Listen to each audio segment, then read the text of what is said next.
In the World Boredom Championships, Europe has the dubious honor now of taking over the COVID-19 relay baton from East Asia. Um, I think it's interestingly enough, amid the simultaneous panic and boredom, the tragedies, it's easy to forget to think about what happens after all this actually passes. Scores of articles and reports in newspapers uh, and among think tanks show that many already have visions for what society should look like afterwards.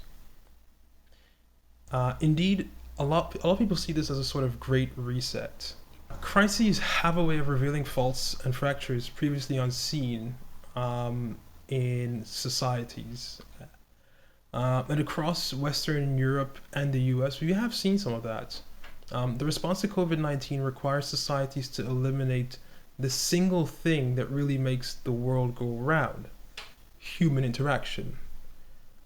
This essentially eliminates the whole concept of the economy, eliminating the business models of most businesses.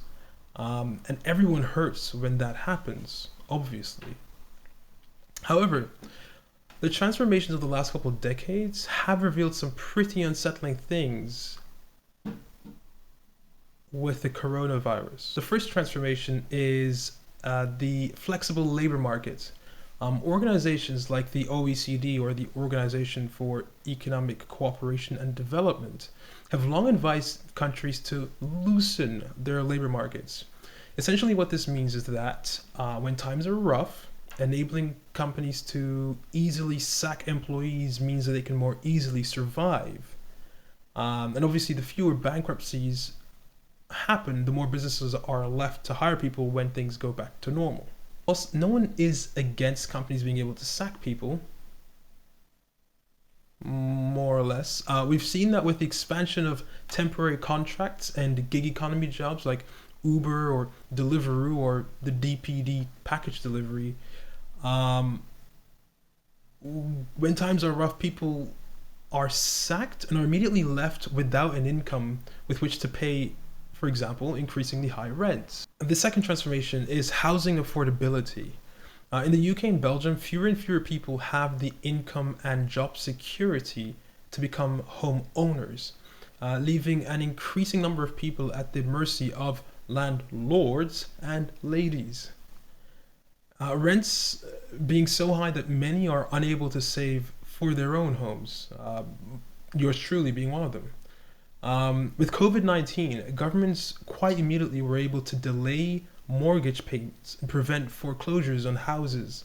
But measures for renters were more of an afterthought. Renters must still pay rent, which in a lot of cases is actually more expensive than a monthly mortgage payment. Indeed, UK media actually reports of medical staff evicted because their land persons were worried about spreading the coronavirus. Yes, NHS workers evicted because of coronavirus. The third transformation is a government austerity. Since the Great Recession of 2008, Western Europe in particular has been in the grip of an ideology of austerity. Governments of different stripes cutting budgets all across the operations of the state, from the military to the health service to education departments. Everyone has had a budget cut. And against the recommendations of the International Monetary Fund, for example, the EU itself has pursued policies which cut the necessary growth in health service budgets all across the continent. You see, health service budgets have to grow according to the population, and as well as aging in the population, as well as inflation in the economy. Health service budgets can do nothing but grow. Keeping them in place is actually cutting them.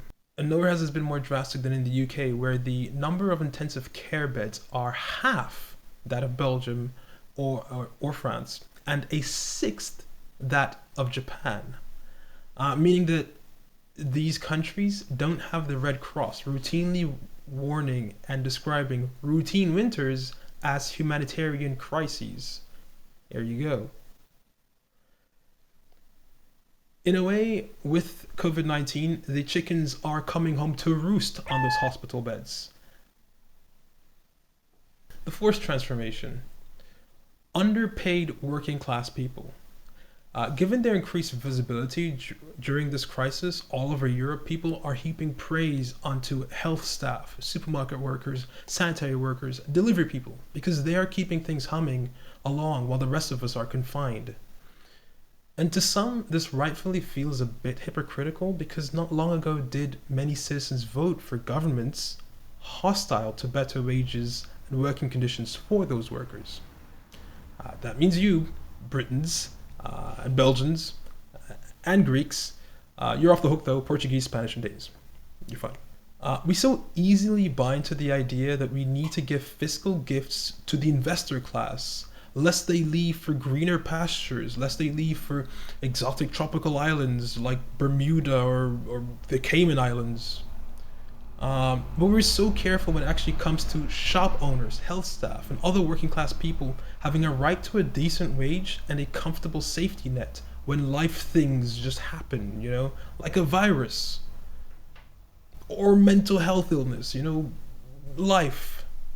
As COVID 19 causes us all to take a step back and slow down, take your time to think about what and who is really valued, and whether those priorities might just need some rearranging when we decide what comes next.